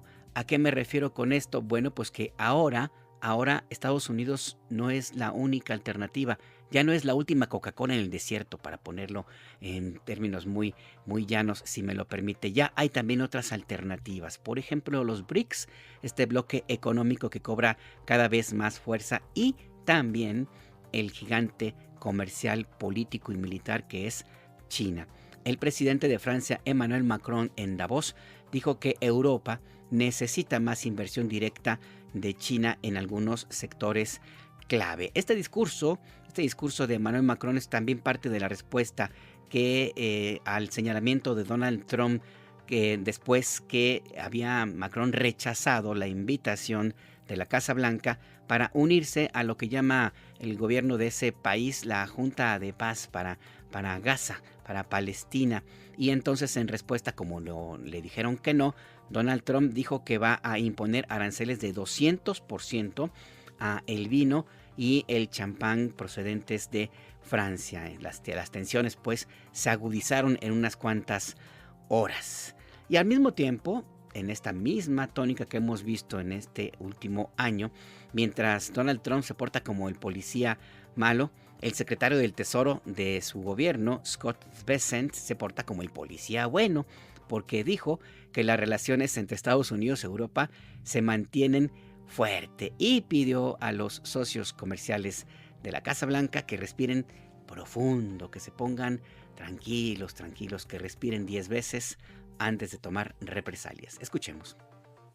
Take a deep breath and let things play out. The worst thing countries can do is escalate against the United States. Lo que insto a todos los presentes a hacer es sentarse, respirar profundamente y dejar que las cosas sigan su curso. Lo peor que pueden hacer los países es intensificar la escalada contra Estados Unidos. En algún momento, solo un país, China, escaló. Terminamos en una escalada. A través de las buenas relaciones del presidente Trump con el presidente Xi, es que hemos conseguido estabilizar esa relación y dar certeza. En cuanto a tu pregunta sobre las tarifas adicionales en lo que el presidente Trump está amenazando en Groenlandia, es muy diferente de otros acuerdos comerciales. Por eso insto a todos los países a que respeten sus acuerdos comerciales. Los hemos aceptado y eso proporciona una gran certeza.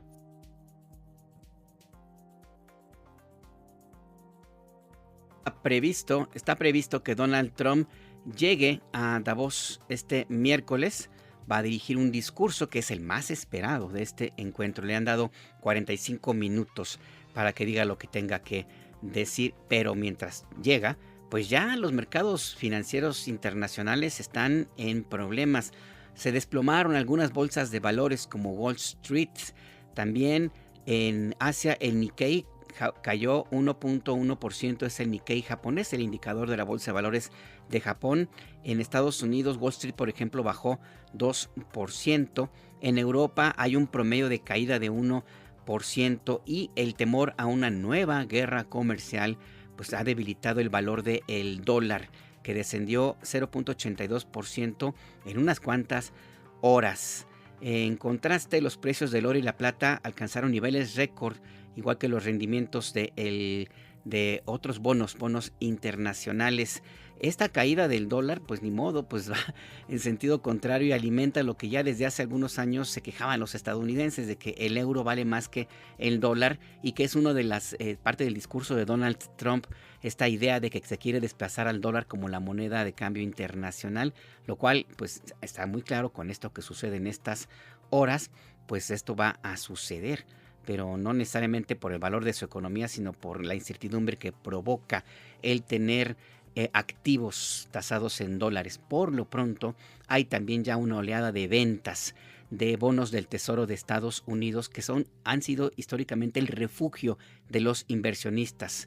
Otro refugio, y también se nota ahora mismo como un termómetro, es el oro y la plata, que son los lugares, los bonos, los elementos que se compran para tener, digamos, guardado el dinero.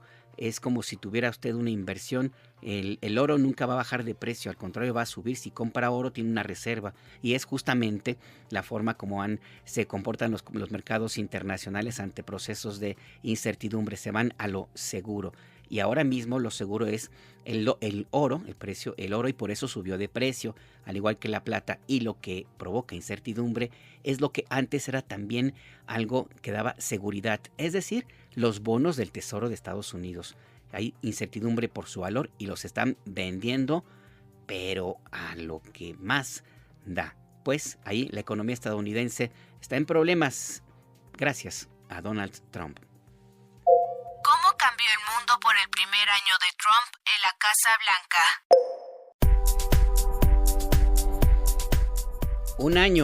Un año que parecen 10 y a veces hasta un siglo entero. El mundo occidental y también una parte del mundo oriental, en Medio Oriente y en Asia, Una parte, no creo que todo, allá en Australia no creo que le hace mucho caso. Bueno, los pingüinos de las Islas Marshall están muy preocupados porque Donald Trump les puso aranceles. Pero bueno, una parte del mundo ha cambiado. ¿De qué manera? Jessica Martínez nos cuenta. Este martes 20 de enero se cumple un año del regreso de Donald Trump a la Casa Blanca, un periodo marcado por el impulso de una serie de políticas económicas y geopolíticas que han generado incertidumbre y cambios en la dinámica del mundo. Desde los primeros días, el presidente de Estados Unidos activó su política comercial proteccionista con la imposición de aranceles que en un principio iban dirigidos a China, pero que para el 2 de abril, en el denominado Día de la Liberación, se convirtió en un arancel universal base de 10% sobre todas las importaciones. En un principio, México y Canadá, con quienes mantiene un tratado de libre comercio de más de 3 décadas, también estaban incluidos en las tarifas arancelarias, bajo el argumento de la falta de control migratorio en la frontera y el tráfico de drogas. Pero después de conversaciones bilaterales, Estados Unidos cedió para respetar los acuerdos pactados en el tratado comercial. Para este año, la mirada está centrada en cómo se llevará a cabo la revisión del tratado entre México, Estados Unidos y Canadá, el TEMEC. En ese sentido, en términos económicos, el presidente Donald Trump sigue usando la imposición de gravámenes como una especie de represalia contra los países que no apoyan sus planes, generando preocupación en los sectores de la actividad económica que abastecen al mercado más grande del mundo. Apenas ayer dijo que establecería un arancel de 200% al vino y el champán franceses, en caso de que el presidente de Francia, Emmanuel Macron, no acepte la invitación para unirse al Consejo de Paz para Gaza propuesto por Donald Trump. Este año, la relación con China se mantuvo marcada por aranceles elevados y negociaciones tensas. Tras una escalada de tasas que llegaron a más del 125%, ambos países negociaron una tregua pacífica para finales de 2025, disminuyendo ciertos gravámenes. En tanto, con Rusia se buscó un acercamiento, promoviendo la paz para el conflicto en Ucrania, pero sin lograr una solución definitiva. En otros términos geopolíticos, se apreció la escalada militar de Estados Unidos en América Latina y el Caribe. Bajo el operativo denominado Lanza del Sur, fuerzas estadounidenses llevaron a cabo ataques a embarcaciones de presuntos narcotraficantes, incluidas las narcolanchas que navegaban en el Caribe y el Pacífico Oriental. También se han interceptado barcos petroleros de la flota fantasma por trasladar petróleo a países sancionados por Estados Unidos. Y en el marco de estas labores de vigilancia en la región, a inicios de este año, Estados Unidos procedió con la intervención militar de Venezuela, extrayendo del país sudamericano a Nicolás Maduro y a su esposa, Cilia Flores. Otro de los temas que han marcado estos últimos 365 días con Donald Trump en la presidencia de Estados Unidos se centra en su obsesión por apropiarse de Groenlandia con la justificación de la seguridad mundial, ante la negativa de los países de Europa para permitir que Estados Unidos se adueñe de la isla que posee vastos recursos naturales explotables. El mandatario estadounidense los ha amenazado con la imposición de tarifas arancelarias de 10% sobre todos los productos enviados a su país a partir del próximo 1 de febrero. En términos sociales, el presidente de Estados Unidos sigue colocando la migración en el centro de su discurso y acciones gubernamentales, caracterizadas por el endurecimiento de los controles fronterizos, vinculando la migración irregular con el crimen, el narcotráfico y la pérdida de empleos. Bajo esta narrativa, hace unos días un agente migratorio mató a una mujer, Renee Nicole Good, que trataba de entorpecer un control migratorio en el estado de Minnesota. De esta manera, hoy se cumple un año del segundo mandato del presidente número 47 de los Estados Unidos. Para Imer Noticias, Jessica Martínez.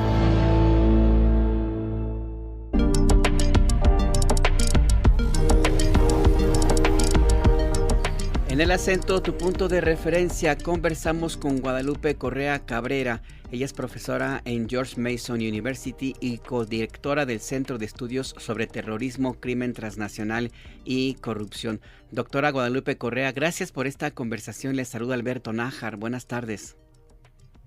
Muy buenas tardes, Alberto. Un placer estar contigo y con tu audiencia.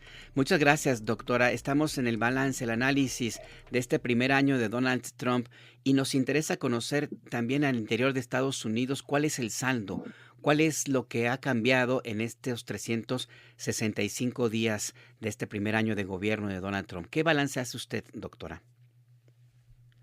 Bueno, Alberto, primero que nada quisiera hacer un comentario sobre en este año han cambiado muchísimas cosas, ¿no? Tanto en la política exterior de los Estados Unidos, como bien estuvieron explicando, como al interior de los Estados Unidos.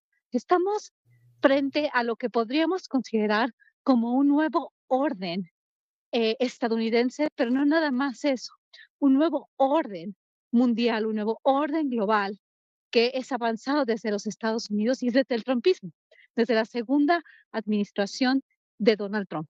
Realmente se sentaron las bases de este movimiento y de este cambio, de esta ideología, en la primera administración que empieza en 2017 y termina en el año 2020, pero, bueno, 21, pero en este momento estamos hablando de un cambio que nunca nos hubiéramos imaginado. Creo que en los medios mexicanos, en Estados Unidos en particular, podemos ver un cambio muy grande, que sí, o sea, tampoco podemos decir que fue porque no solamente llegó Trump, ¿no? Este cambio se ha dado, o hay un descontento generalizado que llevó a Donald Trump a la presidencia y diera una concentración de poder en el Ejecutivo que le ha permitido a Trump utilizar los medios necesarios, las instituciones, para seguir concentrando esta capacidad y hacer a un lado a los otros dos poderes de los Estados Unidos, ¿no? El poder judicial y el poder legislativo, el Congreso, que parece no pintar en este primer año. Donald Trump empieza su gobierno con una serie de acciones ejecutivas, ¿no? Por eso estamos hablando de la concentración de poder en el Ejecutivo, donde se declara un estado de emergencia, a través del cual Estados Unidos puede hacer muchísimas cosas. Y además una declaración y un cambio completo de la lógica liberal. Es el fin del orden liberal en los Estados Unidos con relación a lo que sucede con los aranceles. Pero al interior de los Estados Unidos, con el tema migratorio y con la declaración de la emergencia nacional, que le permite a Donald Trump pues operar detenciones masivas y deportaciones masivas para tener un control interno, ¿no? De la población en general, porque lo que hemos estado viendo con todas las redadas y con el envío, ¿no? Con la militarización de las ciudades de Estados Unidos, lo que no nos hubiéramos imaginado, que se criticó tanto en México, este envío, ¿no? De la Guardia Nacional, pues fuerzas militares a las ciudades que tienen autoridades locales que están en contraposición a este proyecto trumpista. Entonces realmente tenemos, gracias a estas acciones ejecutivas que supuestamente tienen que ver con la migración indocumentada, un control, y todo esto se da por orden ejecutiva. La declaración de los cárteles y otras organizaciones latinoamericanas en particular, como organizaciones terroristas, también le han permitido a Trump un cambio radical en su política exterior, ¿no? Por lo menos en lo que tiene que ver con el hemisferio. Entonces, por un lado, tenemos este control al interior de este país, ¿no? Una cambio de este orden liberal, tanto en relaciones internacionales como en la concepción de la democracia, ¿no? Tenemos mucha mayor capacidad ahora de la fuerza pública de ejercer la presión a quien no esté de acuerdo con ellos, ¿no?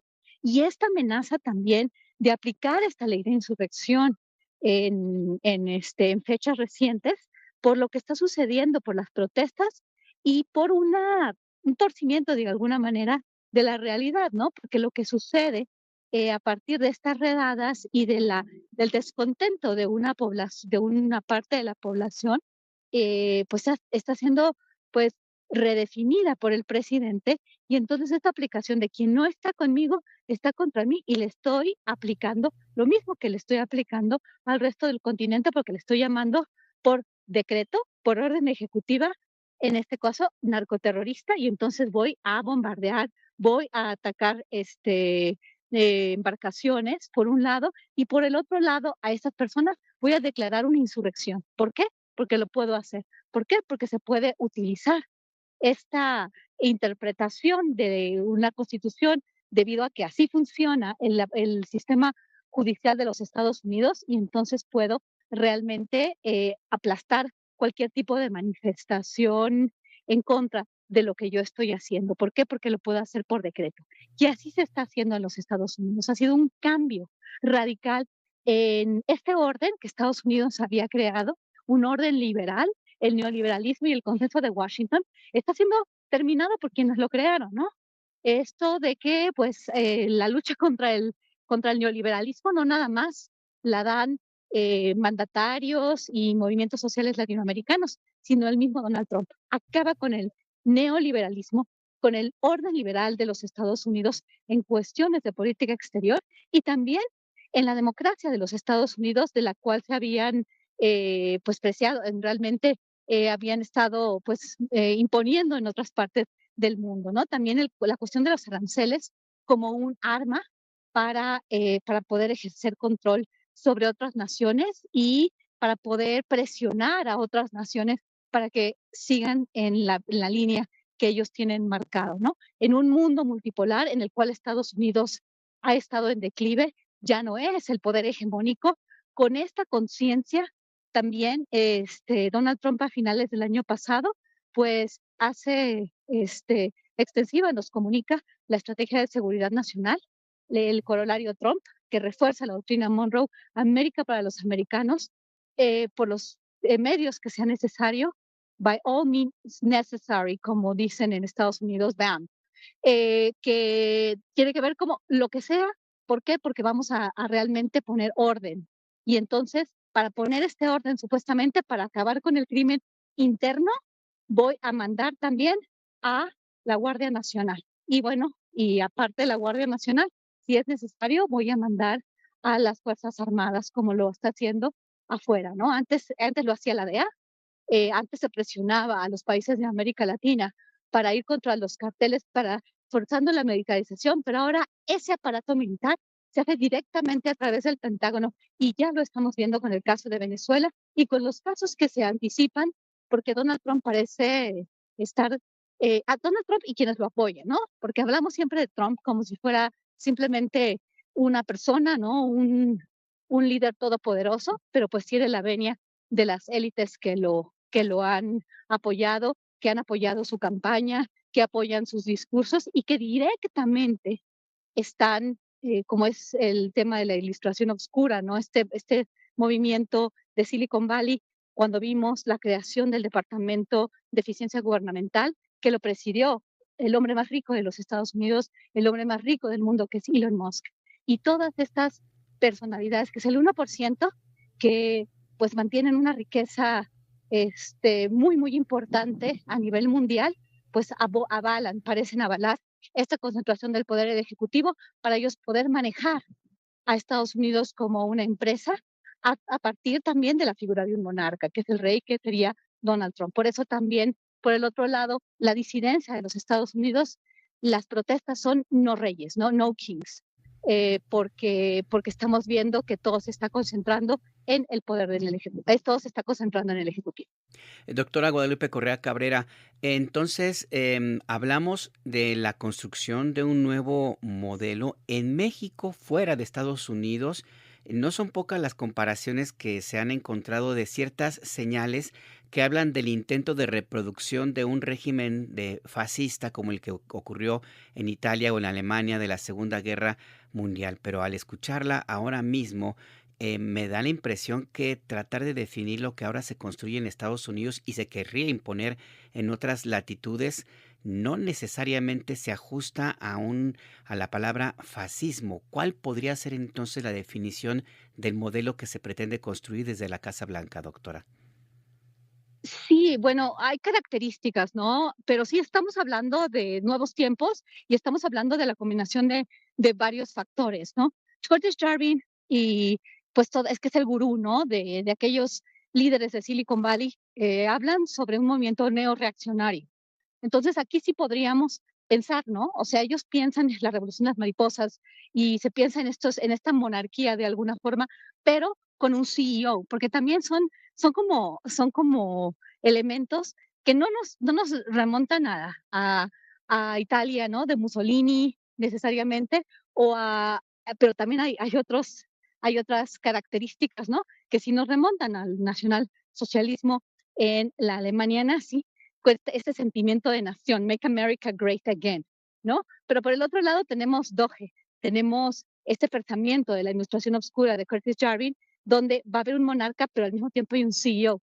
Hay una parte de ellos mismos que están administrando, le están ayudando a este rey a administrar. Y lo vimos, el ejercicio, el experimento, desde el día 1 de la segunda administración de Donald Trump. Entonces tenemos este movimiento reaccionario, neoreaccionario, que nos podría llevar a una especie de monarquía, pero también por el otro lado, por ejemplo, hay pensadores, ¿no? Y autores muy importantes como Yanis Varoufakis, que habla del tecnofeudalismo. O sea, regresar, ¿no? Este movimiento neoreaccionario, regresar a una especie de feudalismo, pero tecnológico, bajo el cual todos los medios de producción van a ser, pues ahora acaparados, ¿no? Por esta clase, ¿no? Por estos señores feudales. Él lo ve así, porque además las tierras, ¿no? Las tierras no solamente de Estados Unidos, que obviamente están siendo avasalladas por estos grupos tan importantes, ¿no? Estoy hablando de BlackRock, todos estos fondos de inversión, donde las élites pues son capaces de acapararlo todo, de acaparar los mercados, de acaparar las empresas, de seguir concentrando el ingreso. No estamos necesariamente hablando de un fascismo, estamos hablando de una combinación, ¿no? De características de lo que sucedió antes, ¿no? Lo que habíamos ganado más libertad, una mejor redistribución del ingreso, pues acabar con los reyes, habíamos acabado con los señores feudales, se había redistribuido la tierra en muchas partes del mundo y ahora otra vez por decreto, porque lo quiere el rey, y se hacen las guerras, ¿no? Con un ejército, ¿por qué? Porque el Departamento de la Defensa, el Pentágono, es es un elemento crucial, fundamental, ¿no? Y como hay una polarización tan importante, porque se avanzó tanto en la libertad, de alguna forma, no podríamos hablar, ¿no? De esta imposición de un modelo nacional blanco, porque en Estados Unidos, y por eso no necesariamente, por eso es el hecho de decir estamos llegando al fascismo, es simplificar una realidad. Es simplificar una realidad porque Estados Unidos está formado de muchos grupos y estos grupos no todos entran. Por ejemplo, en la Alemania nazi, no todos son blancos. En los Estados Unidos hay una parte de la población de inmigrantes y es una parte muy importante.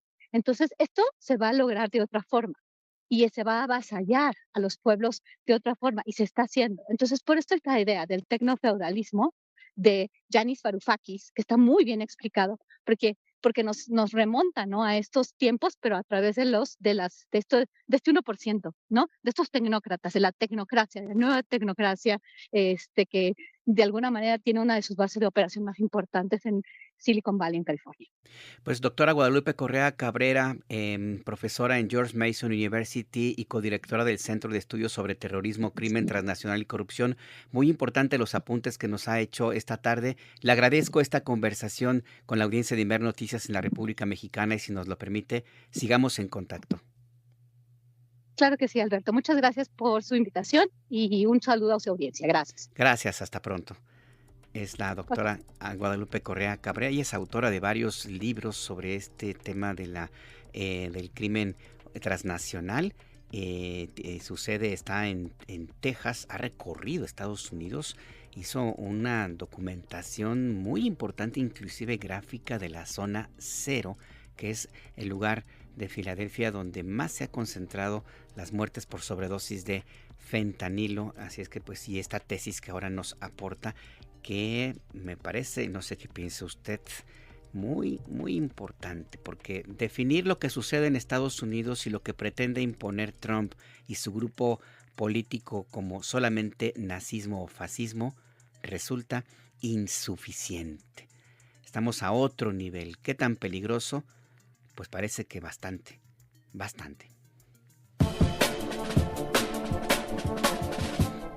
En este contexto, Donald Trump presumió hoy en la Casa Blanca lo que llamó sus logros en el primer año de gobierno. Por ejemplo, pues dijo que Venezuela se porta muy bien y dijo que a lo mejor invita a María Corina Machado a la Casa Blanca. Vamos a escucharlo. Me encanta Venezuela, están colaborando con nosotros, se han portado muy bien. Y hace unos días me reuní también con una mujer increíble que ha hecho cosas excepcionales. Estuve hablando con ella y espero que podamos integrarla a María, pero estamos lidiando con la gente de Venezuela, presidente. También habló sobre lo que ha sucedido en Minnesota, concretamente el asesinato de Renee Good, de la poeta Renee Good, a manos de un agente del Servicio de Inmigración y Control de Aduanas, el famoso ICE. Este agente del ICE ha resultado ser un supremacista, un seguidor fanático del movimiento Make America Great Again y pues un votante de Donald Trump. Dijo el presidente de Estados Unidos que se siente terrible, así fue como dijo, por lo que ha sucedido, pero también hay otros términos. Escuchemos. Todo lo que queremos hacer es sacarlos de nuestro país. Y nos encontramos con agitadores pagados, insurrectos, gente pagada. Cuando le dispararon a esa mujer me sentí terrible por eso. Y yo entiendo los distintos puntos de vista. Cuando le dispararon había otra mujer que estaba gritando, ¡qué vergüenza, qué vergüenza, qué vergüenza! Tan estridente. Parecía una cantante de ópera. Estridente y profesional. Esta no era una mujer dolida, sino una profesional. Yo dije, esta no es una reacción normal. Aquí estamos hablando de agitadores profesionales, de gente que quiere que a nuestro país le vaya mal. Pero no va a ser así. Tenemos en este momento la nación más vibrante del mundo, a pesar de todo esto. Me pregunto cómo será un grito de dolor y de indignación según los estándares de Donald Trump, porque se refería a un video que se hizo viral, como se dice en el argot de las redes sociodigitales, que se repitió en extenso, del momento en el cual este agente de ICE ejecuta a Renee Good y los gritos de desesperación de la persona, la mujer que grabó esta escena que ya se ha recorrido todo el mundo. Pero bueno, eso es lo que señala Donald Trump en el mundo, que el universo paralelo que parece haber construido. Esto sucede, este discurso, pues es posterior a una carta que esta mañana el gobernador de Minnesota difundió. Esta carta se dirige a Donald Trump, donde le invita el gobernador Walz al presidente estadounidense que vea sus valores en acción para reafirmar que la verdadera seguridad pública surge de un propósito compartido, confianza y respeto. Dijo que Minnesota no se dejará arrastrar a la política. La investigación del Departamento de Justicia por el asesinato de Renee Good, dijo el gobernador Walz, no busca justicia, es una distracción partidista.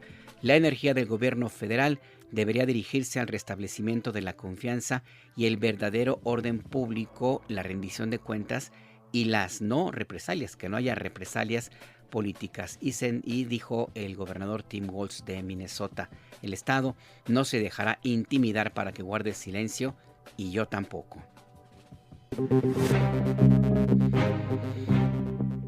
En este mensaje en la Casa Blanca, Donald Trump difundió un documento que llamó 365 victorias en 365 días. Hay lo que llama logros de su administración. Habla sobre México en 3 puntos. Dice que va a reinstaurar la política de permanencia en México con la garantía de que los migrantes sin documentos no esperen en Estados Unidos mientras se resuelve su situación, su estatus migratorio. Dice que va a obligar a Canadá y México a tomar medidas significativas para hacer frente al tráfico de fentanilo a Estados Unidos y lograr un acuerdo con México para el traspaso inmediato de agua de los embalses internacionales a los agricultores y ganaderos de Texas. También destaca en migración, por ejemplo, dice Trump, que ha expulsado a 2.6 millones de personas migrantes sin documentos migratorios y dice que hubo 2 millones de autodeportaciones inducidas. Es lo que dice Donald Trump.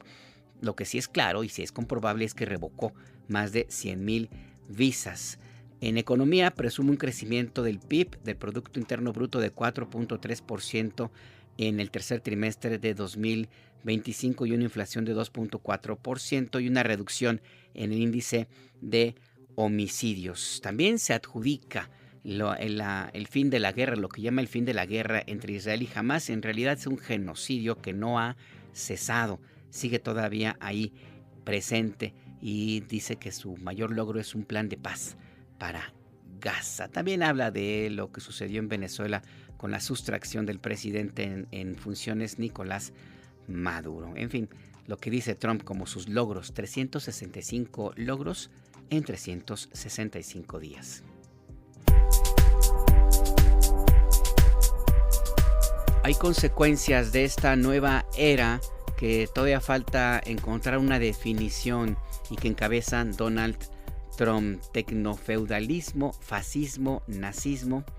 Las consecuencias son las mismas y se notan principalmente en las personas migrantes que pretendían encontrar una mejor vida, una alternativa distinta en Estados Unidos, y que hicieron todo el procedimiento legal establecido por la Casa Blanca. Por ejemplo, inscribirse a la plataforma CBP One. Trump, al llegar a la presidencia de Estados Unidos en sus primeros días, canceló esta plataforma y dejó varadas a miles de personas, familias separadas, economías familiares destruidas, planes, sueños completamente rotos. Nuestra compañera Natalia Matamoros ha preparado un trabajo especial en dos partes. Habló con la población migrante que se encuentra en México y que está aquí a la espera de una mejor circunstancia y recuperar la esperanza. Escuchemos.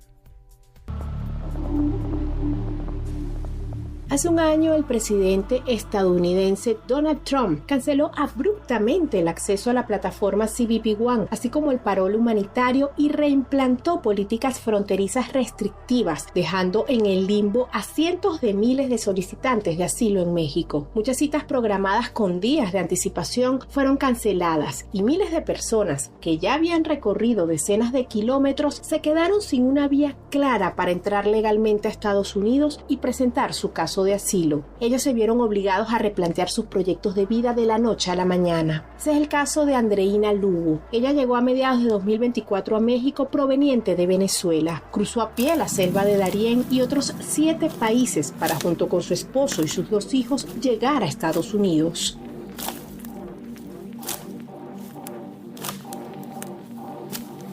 Su esposo logró cruzar la frontera de forma irregular, mientras que ella se quedó en México para gestionar la cita por CBP One e ingresar por los canales regulares. Tras varios meses de intentos, logró que le aprobaran las citas. Ella y sus 2 hijos ya tenían fecha para ingresar a ese país y reunirse con su esposo, que la esperaba al otro lado. El viaje estaba previsto para el 2 de febrero de 2025. Alistó todo y compró los pasajes para presentarse en una de las puertas fronterizas a las 11 de la mañana de ese día. Pero la medida tomada por Trump, horas después de haber asumido la presidencia, lo cambió todo. Sus planes para hacer una vida allá y de reencontrarse con su esposo se vinieron abajo en cuestión de minutos, y debió reconfigurar sus metas, sus proyectos. Así lo cuenta. Yo no me iba a regresar, que aquí en México había posibilidades y que bueno, yo iba a buscar la manera de organizarme a nivel de legalizar todo lo que era las cosas por migración, inscribir a los niños en escuela, bueno, al más grande, y bueno, buscar trabajo porque bueno, soy enfermera y vi las posibilidades de que sí se puede acá en México.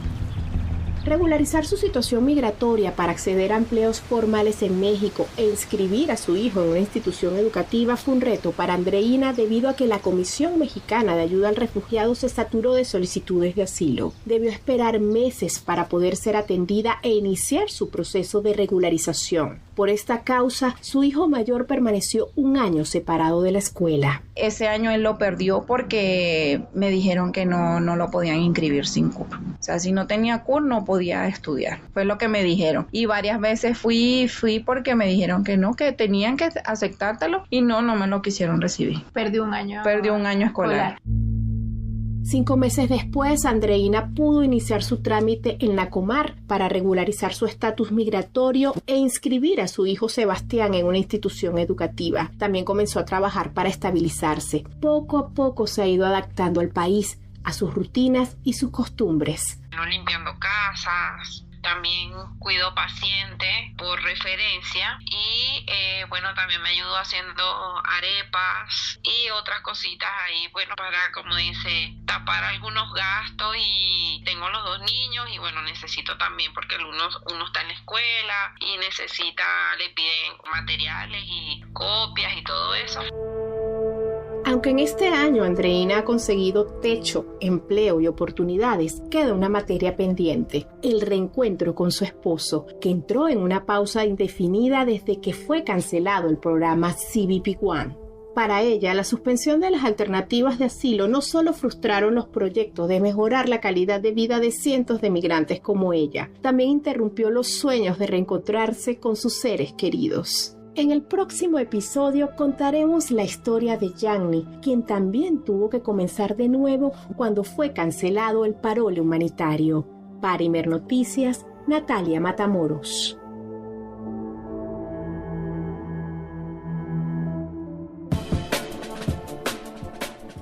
Mañana le vamos a presentar la segunda parte de este reportaje especial de nuestra compañera Natalia Matamoros.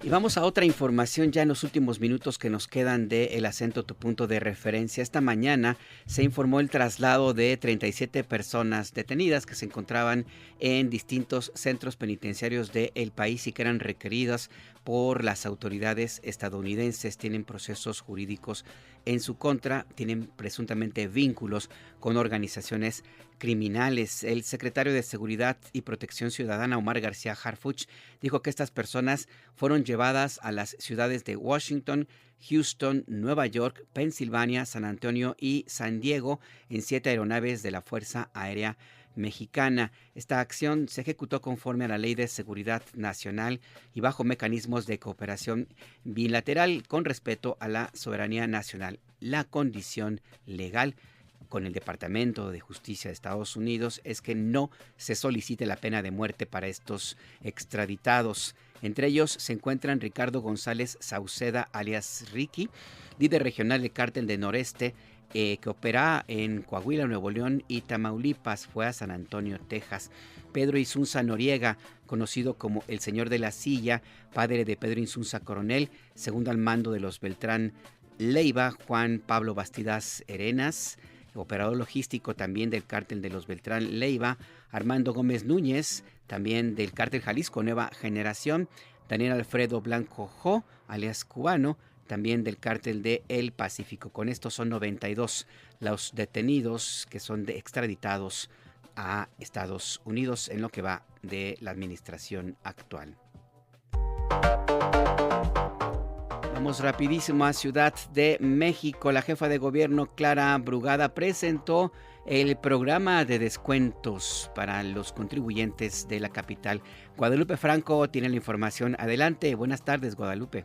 ¿Qué tal, Alberto Auditorio? Muy buenas tardes. Durante 2026 se otorgarán descuentos del 100% en recargos y multas de predial cuyo valor catastral ascienda a 1.400.000 pesos, anunció la jefa de gobierno de la Ciudad de México, Clara Brugada. La medida podría beneficiar a 834.828 cuentas a partir de febrero próximo, detalló la jefa de gobierno, al precisar que actualmente se trabaja en las reglas de operación de esta iniciativa. Vamos a escuchar sus palabras. En el caso de las viviendas cuyo valor catastral esté por debajo de 1.400.000 pesos, con solo 1,000 pesos podrán ya ponerse al corriente. Y en el caso de negocios, con 2,000 pesos, estamos hablando de este rango de propiedades que cuestan menos de 1.400.000 y con 2,000 pesos se pondrán al corriente. Eso es muy importante porque a veces la gente debe tanto y no tiene dinero para actualizarse. Lo que queremos es que ya estén al corriente y no dejen de pagar. En conferencia de prensa, la jefa de gobierno recordó que actualmente se aplican descuentos al predial del 8% en enero y 5% en febrero, además de beneficios fiscales para adultos mayores, madres solteras y personas con discapacidad con cuota fija de 68 pesos en predial y descuento del 50% en derechos del agua. Clara Brugada recordó que a partir de este año también hay exención de tenencia vehicular para autos con valor de factura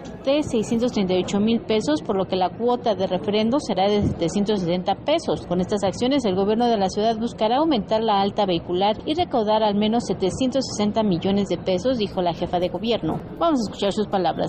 Bueno, aquí lo importante es garantizando que regresen a la Ciudad de México, y esta medida que hemos echado a andar pues va a ayudar a que se recuperen los temas, y nosotros vamos por una política pública de tenencia metropolitana. Creo que eso es muy importante, es algo que se tiene que ir construyendo con los estados de la República y que nos ayudaría a evitar esto. En ese sentido, la jefa de gobierno llamó a negocios y concesionarias de autos a solidarizarse con la Ciudad de México y no promover el emplacado en otros estados de la República. Asimismo, invitó a la ciudadanía a aprovechar los descuentos fiscales y ponerse al corriente, esto al destacar que durante 2025, 4.5 millones de personas fueron beneficiadas con la política de justicia fiscal de su gobierno. Alberto Auditorio, mi reporte.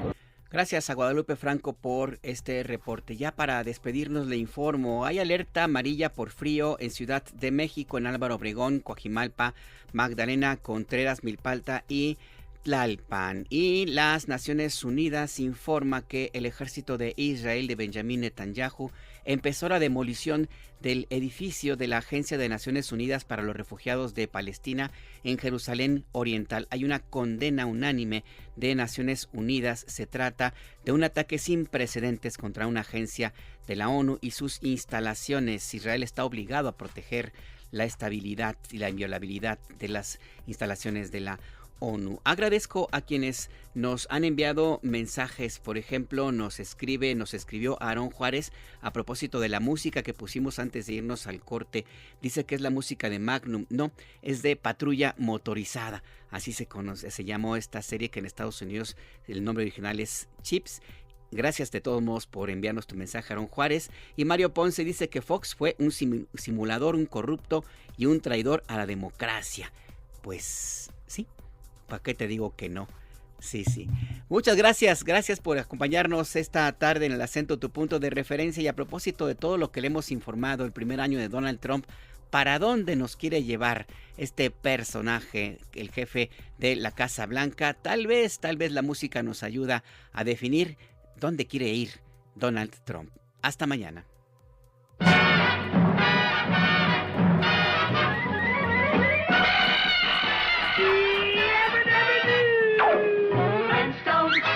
Flintstones, they're the Monotonic family.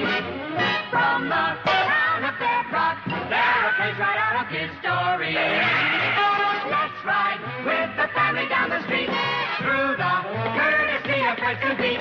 When you're with the Flintstones, have a yabba-dabba-doo time, a dabba-doo time, you'll have a gay old time. Imer Noticias presentó El Acento con Alberto Nájar, tu punto de referencia. Las opiniones aquí expresadas son responsabilidad de sus autores y no representan la posición editorial de Imer Noticias.